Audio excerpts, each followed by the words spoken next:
Hi guys and girls, I'm Obsidian Ant and welcome to 3306. This is where I take a look at the news and happenings in and around Elite Dangerous.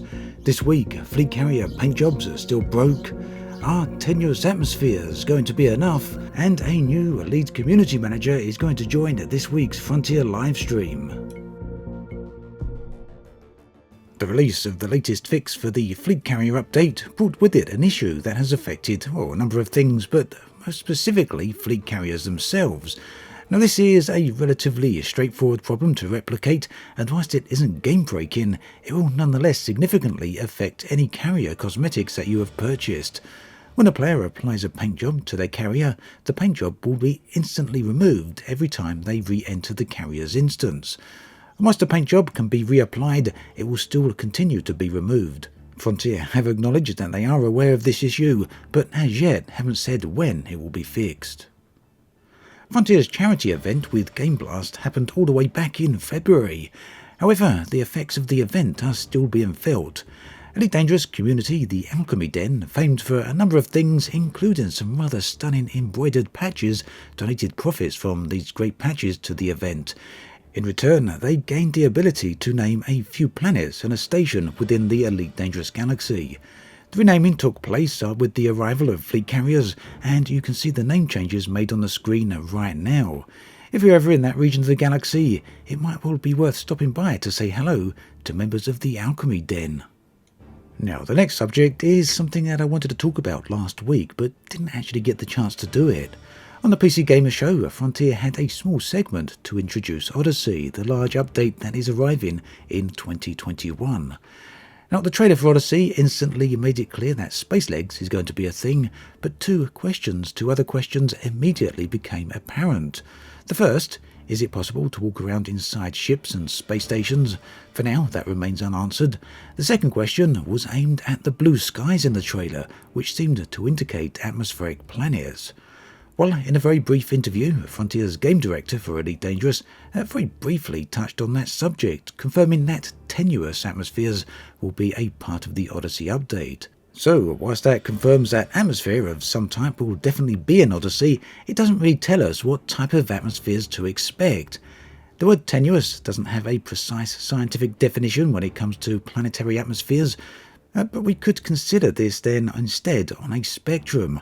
On the bottom end of the spectrum, we could place the Moon, as well as Callisto and Mercury. Now, these all have extremely tenuous atmospheres in real life, however they are so thin as to be inconsequential for the purposes that we may want from them when it comes to the game.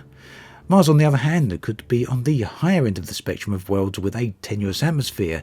Here, the atmospheres are still very thin. However, things become far more interesting as the atmosphere is at least thick enough to create weather patterns, which in turn create dust storms as well as clouds. But even so, the clouds here are far thinner than those found on Earth. So, what exactly does a tenuous atmosphere mean for Odyssey? That question, unfortunately, remains entirely unknown. It's clear that it's going to be enough to create coloured skies, hopefully of varied types depending on the chemical composition of those particular planets. However, thick enough clouds, rains and anything of that order seems at the moment at least to be very unlikely. What type of atmosphere would you like to see? What would be a minimum for you? Do let me know in the comments section below. In many ways, fleet carriers have opened up Elite Dangerous to different possibilities. For me, I feel they have introduced some interesting and very useful functions into the game. And whilst I've spoken in the past about the type of additions I would like to see fleet carriers offer that actually aren't in the game, I've also spoken about one thing in particular, one of the biggest visual issues with fleet carriers, and that is the lack of hyperspace jump visuals when you're on board your carrier. Instead, you're locked in a small hangar with nothing to see. Now, Reddit user Little Dizzle, is one of the few people who've gone out and made some fantastic clips of the arrival of fleet carriers.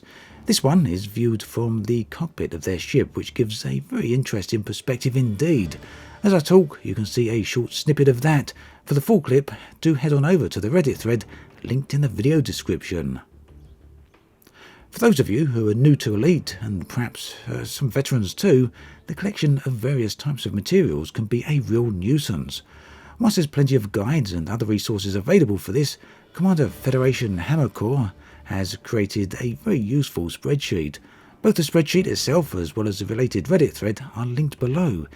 If then you require any additional information on how to locate various types of materials, then this might be a good place to start. This week, on Thursday at 1800 BST, Elite's weekly livestream will be joined with Frontier's new Elite community manager, Arthur Tolmie, who's stepped into the shoes of Will Flanagan after Will moved on to a new position of product manager. Now, in his recent introduction on the Frontier forums, Arthur spoke of a number of topics, including his enjoyment of Elite, which he has been playing since 2015. If you want to watch the latest live stream, it will be available on Twitch, and you can find the link in the video description.